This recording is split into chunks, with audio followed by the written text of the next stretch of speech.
Assalamualaikum warahmatullahi wabarakatuh. Perkenalkan, nama saya Ramadanul Irfan, NPM 2235 Baiklah, di sini saya akan menjelaskan dasar pemrograman dari JavaScript. JavaScript adalah bahasa pemrograman yang digunakan untuk pengembangan web interaktif. Pada presentasi saya kali ini, saya akan mempelajari beberapa konsep penting dalam JavaScript, yaitu ada array, function, looping, dan asynchronous. Yang pertama ada array. Array itu sendiri adalah variabel yang dapat menyimpan banyak nilai sekaligus. Array sangat berguna untuk mengelola data dan dalam jumlah besar. Contoh pembuatan array yaitu dengan perintah let angka sama dengan buka kurung 1, 2, 3, 4 lalu titik koma. Cara membuat array dengan nilai langsung dengan perintah kode yaitu let buah buka kurung apel, mangga, pisang tutup kurung lalu titik koma. Jika ingin membuat array kosong yaitu dengan perintah let angka sama dengan buka kurung dan tutup kurung yaitu nilai kosong lalu titik koma. Selanjutnya angka buka kurung 0 tutup kurung sama dengan 10. Angka yang kedua yaitu 1 sama dengan 20. Indeks dengan panjang array. Indeks dari 0 perintahnya yaitu console.log buka kurung 2 dengan jumlah 0 itu akan mengeluarkan output yaitu output apel. Menggunakan length yaitu menentukan jumlah dari di mana letak output tersebut yaitu dengan perintah console log buah length.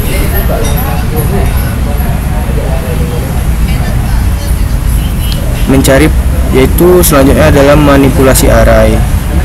Mencari posisi elemen dengan index of dengan perintah console log buka kurung 2 titik index of yaitu mangga lalu tutup kurung lalu tutup kurung lagi. Jika ingin menambahkan elemen di akhir dengan perintah 2 titik push dalam kurung jeruk lalu console log dalam kurung buah. Jika ingin menghapus elemen di akhir bisa menggunakan perintah 2 titik pop lalu console log buah. Shallow copy versus deep copy.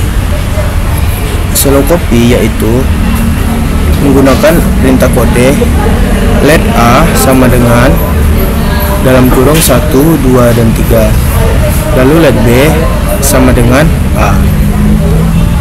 B berjumlah 0 sama dengan 0. Console log dalam kurung a itu akan mengeluarkan output 10, 2, dan 3. Deep copy let b sama dengan titik a tutup kurung b dalam kurung 0 sama dengan 10. Ketika di console log a maka akan mengeluarkan output 1, 2, dan 3. Selanjutnya ada function. Function adalah blok kode yang dapat digunakan kembali, membantu merorganisir dan menyederhanakan kode yang kompleks. Mengapa function itu penting? Yang pertama, mengurangi duplikasi kode, dan yang kedua, membuat kode lebih modular. Cara membuat function pertama dengan mendeklarasi function seperti function salam kurung kerawal alert halo dunia tutup kurung lalu tutup kurung kurawal. Jika ingin memanggil function cukup menggunakan salam lalu menggunakan kurung dan tutup kurung. Selanjutnya return dalam function. Function dapat mengembalikan nilai menggunakan kata kunci return. Seperti contoh codingannya yaitu function tambahkan a dan b buka kurung kurawal itu dengan menggunakan function return a tambah b lalu tutup, maka akan menghasilkan dan hasil sama dengan tambahkan 5 dan 3 maka akan mengeluarkan output yaitu 8. Selanjutnya ada looping. Looping adalah teknik untuk mengulang blok kode berulang kali. Digunakan untuk mengurangi penulisan kode yang berulang. Jenis-jenis looping itu ada 3, ada for loop, while loop, dan do while loop. Untuk for loop bisa menggunakan perintah for let i sama dengan 0, lalu i kurang dari 5, lalu i plus plus. Selanjutnya di konsol log menggunakan perulangan ke kurang dari pagar dalam kurung i. Selanjutnya yaitu while loop dengan perintah let j sama dengan 0, while j kurang dari 5, lalu di konsol log menggunakan perulangan ke sama dengan $ dalam kurung j, lalu di j plus plus kan, lalu ditutup kurung lagi. Selanjutnya menggunakan do while loop dengan perintah let k sama dengan 0, lalu do kan dalam kurung konsol log perulangan ke sekian, lalu ditutup kurung, lalu tambahkan k plus plus. Maka selanjutnya akan ditambahkan dengan while k kurang dari 5. Perbedaan for while dan do while. For loop mengatur inisialisasi kondisi dan peningkatan dekremen dalam satu baris, sedangkan while loop mengulang selama kondisi itu true. Dan yang terakhir, do while loop selalu mengeksekusi setidaknya satu kali. Looping lanjutan ada 4. Yang pertama ada for of, mengiterasi nilai dalam array. Yang kedua ada for in, mengiterasi indeks dari array. Dan yang ketiga ada for each, mengakses nilai dan indeks array.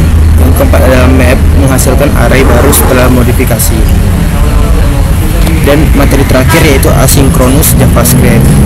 Asynchronous JavaScript adalah konsep dalam JavaScript di mana kode bisa dijalankan secara tidak berurutan, memungkinkan tugas-tugas lain untuk tetap berjalan meskipun proses tertentu belum selesai. Ini sangat penting untuk meningkatkan efisiensi, terutama dalam kasus di mana kita menunggu respon dari server, melakukan operasi besar, atau melakukan panggilan API yang mungkin memerlukan waktu. Asynchronous JavaScript contohnya dengan console log langkah 1 dan console log langkah 2. Sedangkan asynchronous contohnya yaitu menggunakan set timeout, lalu di console log langkah 2 tutup kurung 1000, lagi tutup kurung lagi, lalu di console log langkah 1. Dan selanjutnya ada callback, promise, dan unseen await. Callback yaitu fungsi yang dijalankan setelah proses selesai. Promise yaitu mengelola hasil dari operasi asinkronus, dan async atau await sintaks yang memudahkan penulisan kode asinkronus. Baiklah, kesimpulan dari presentasi saya kali ini, array, function, dan looping adalah komponen penting dalam JavaScript. Penggunaan asinkronus JavaScript meningkatkan performa dari aplikasi. Callback, promise, dan unseen await membantu mengelola proses asinkronus. Baiklah, sekian dari saya. Jika ada salah, mohon dimaafkan. Assalamualaikum warahmatullahi wabarakatuh.